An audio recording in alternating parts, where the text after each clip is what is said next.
It's the Middle Ages, and a guy is imprisoned in a dungeon, facing one of the world's most heinous penalties even for those barbaric times. For violating his monastic vows, he has been sentenced to be walled up alive.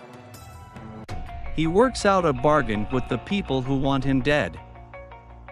Can I avoid this horrible penalty if I can compose a book in one night, a book that incorporates all human knowledge and illustrates the majesty of our great God and our wonderful monastery? His captors accept, even though they are fully aware that such a mission is impossible. The monk, on the other hand, gets to work, penning furiously from daylight until sunset. As the clock strikes midnight, he realizes he won't be able to finish this book of wisdom, so he prays to the fallen angel Lucifer, not to his God. "Help me finish this book, and you can have my soul," the monk cries. Lucifer, never one to turn down a good deal, agrees and finishes the colossal tome for the man. The monk adds a picture to the book's pages as a token of thanks, which is a sketch of the devil himself. It's a magnificent book, so large that it's difficult to pick it up.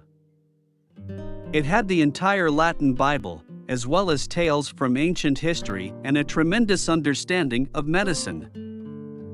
The book became known as the Codex Gigas.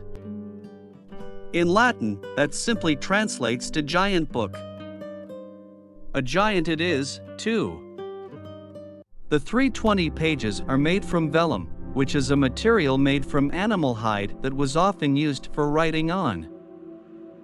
Believe it or not, it took 160 donkeys to get enough hide to create the book.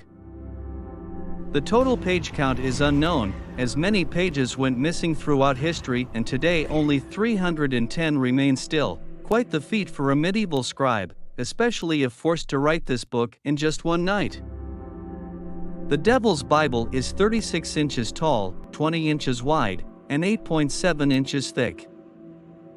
It weighs about the same as many of you folks watching this show, weighing in at 165 pounds. Suffice to say, when the Swedes saw this thing, they were blown away.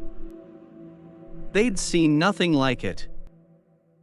No one had, in any country. It was a work of brilliance, and as we said, it didn't just contain the full Christian Bible, but had chapters on history and medicine. There were even pages containing information on things such as exorcisms and how to repent for one's sins. But who wrote it? That is the question that has always confounded historians. You see, while it's written in Latin, it also contains the Hebrew, Greek, and Slavic alphabets. So, historians reasoned, a lot of people could have written that item, but after additional examination over the years, most historians agreed that the handwriting, mood, and pictures could only have come from one person. Considering the amount of work that went into such a book, one author would have spent at least 20 years, if not more, writing and sketching every day. That, or a reprimanded monk struck a bargain with the devil one night while awaiting execution. But who was this mysterious figure? According to mythology, he was a 13th century monk named Herman the Recluse who worked in Bohemia, which is now part of the Czech Republic. But why did Herman give the Prince of Darkness a page all to himself? It's not exactly clear, but if you open the book with the devil exposed, the opposite page is an illustration of a heavenly city. Perhaps Herman was making a point: live a life of sin and this is the fella you'll meet after you die, or live a sinless life and you'll get a ticket to heaven. The book is obviously Ant-Devil, so you might ask, why is there a conjuring spell? Well, historians now believe that the conjuring spells were to protect people from the devil, not get into bed with him. As for the missing pages, some scholars believe they were intentionally removed. Why, might you ask? Well, that's where the conspiracy theories come in.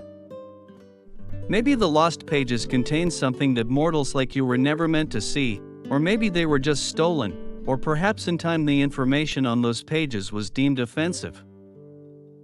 We know that in 1697 the book was damaged.